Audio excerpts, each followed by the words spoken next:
Hello everyone, welcome back to the Samajik Guru channel. आज हम करने जा रहे हैं क्लास 7th के साइंस की कॉम्पिटेंसी एनहेंसमेंट प्लान की वीकली प्रैक्टिस शीट नंबर 11। तो वीडियो को स्टार्ट करते हैं, बट उससे पहले अगर चैनल पे नए आए हैं तो चैनल को फटाफट से सब्सक्राइब कर लो, क्योंकि यहाँ पर इस तरीके का हेल्पफुल कंटेंट अपलोड होता रहता है।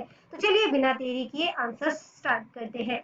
तो बच्चों, इसमें जो आपको वर्कशीट दी गई है, इसमें जो टॉपिक कवर किया गया है वो फिजिकल और केमिकल चेंजेस से रिलेटेड है। सबसे पहला क्वेश्चन है, the teacher asked the students that we see many changes around us।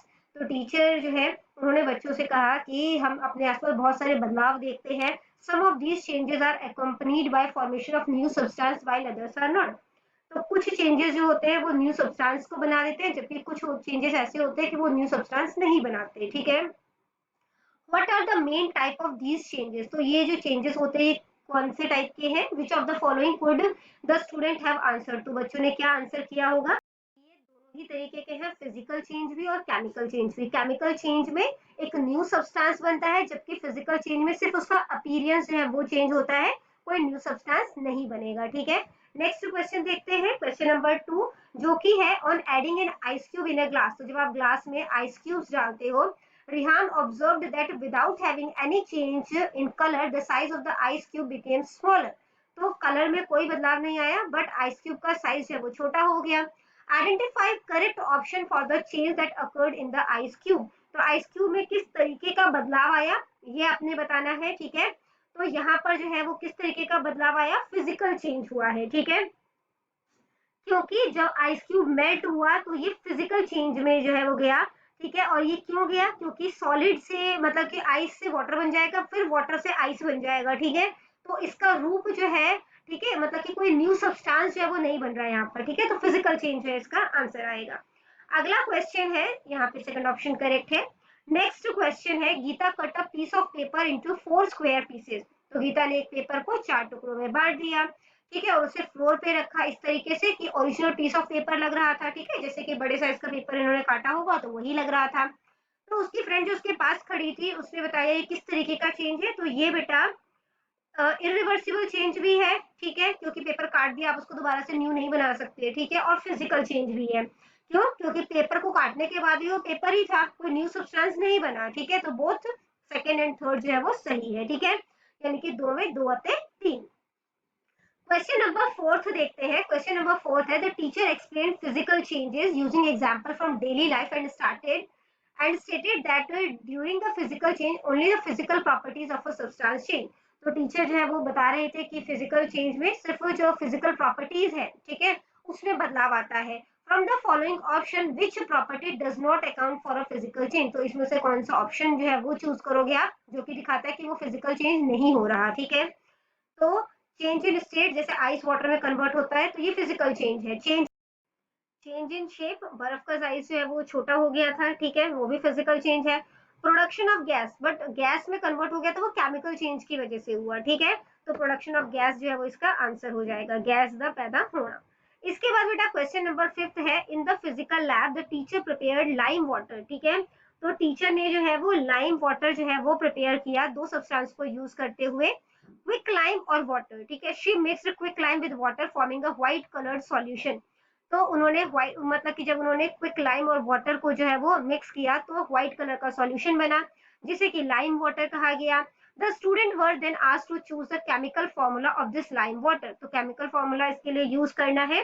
तो इसका केमिकल फॉर्मूला जो है वो क्या होगा, तो वो है आपका CaOH2, यानी कि जो फोर्थ ऑप्शन है वो करेक्ट है। ठीक है।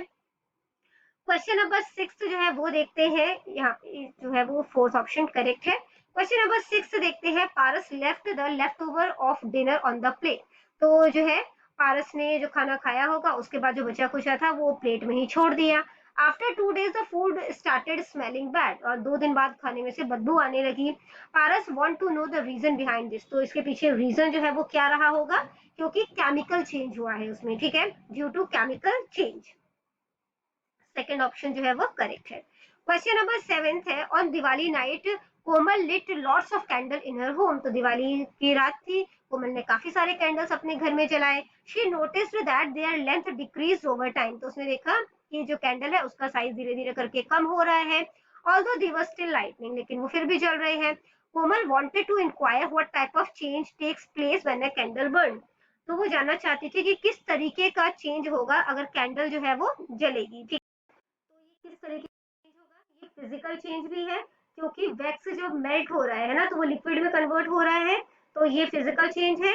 केमिकल चेंज कैसे है? तो जब जो मतलब कि वैक्स जो है वो वैक्स जो है वो ऑक्सीजन के साथ रिएक्ट कर रहा है, तो वो हीट प्रोड्यूस कर रहा है, लाइट, कार्बन डाइऑक्साइड, और जो है वो केमिकल चेंज हो रहा है बेसिकली यहाँ पर। ठीक है, तो केमिकल चेंज भी हो रहा है, तो आंसर हो जाएगा both physical and chemical change. ठीक है, इसके बाद बेटा क्वेश्चन नंबर 8 है, upon burning a magnesium ribbon in air a powdery substance called magnesium oxide is formed. तो जब मैग्नीशियम रिबन को जो है वो एयर में बर्न किया जाता है तो मैग्नीशियम ऑक्साइड जो है वो बनता है। विच of the following product is formed when magnesium oxide reacts with water? तो कौन सा प्रोडक्ट बनेगा जब मैग्नीशियम ऑक्साइड को जो है वो वाटर के साथ रिएक्ट किया जाएगा? तो मैग्नीशियम हाइड्रोक्साइड बनता है। ठीक है, जो फर्स्ट ऑप्शन है वो करेक्ट है, magnesium hydroxide.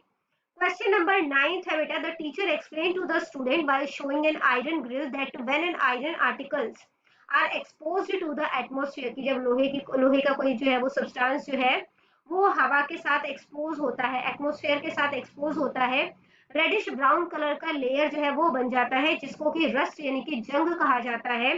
Identify the correct chemical formula of rust from the following option. तो इसमें से जो केमिकल फॉर्मूला है रस्ट का वो कौन सा है वो आपने चूज करना है।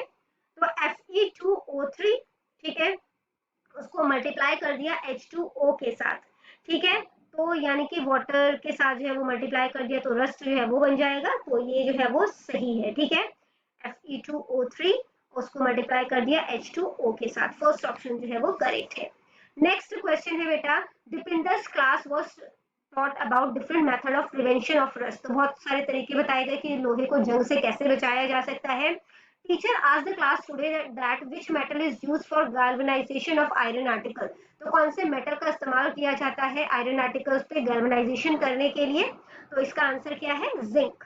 ठीक है, जिंक का इस्तेमाल जो है वो किया जाता है। क्वेश्चन नंबर 11 है, while preparing crystal of copper sulfate when should you stop mixing copper sulfate in hot water? तो जब आप कॉपर सल्फेट का जो है वो क्रिस्टल बना रहे हो तो आपको कॉपर मिक्सिंग जो है वो कब रोक देना चाहिए हॉट वाटर में? ठीक है, choose the correct option from the following. तो कौन सा होगा?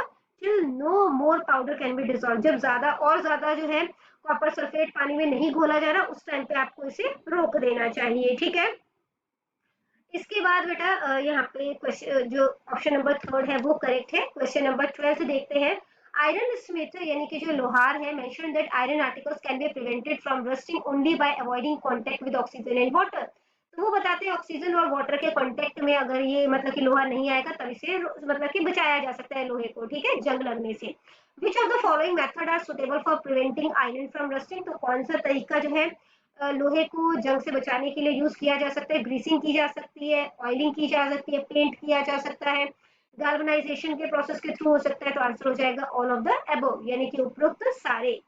क्वेश्चन नंबर 13 है, the teacher performed an activity in the science lab by mixing baking soda with vinegar. तो टीचर ने बेकिंग सोडा और विनेगर को मिक्स किया, which produce a gas that turn lime water milky, जिसकी वजह से जो लाइम वाटर है वो मिल्की हो गया, दुधिया हो गया। ठीक है, The teacher then asked Ravi to correctly identify the gas produced from the following। तो टीचर ने पूछा कि कौन सा गैस इससे जो है वो प्रोड्यूस हुआ है?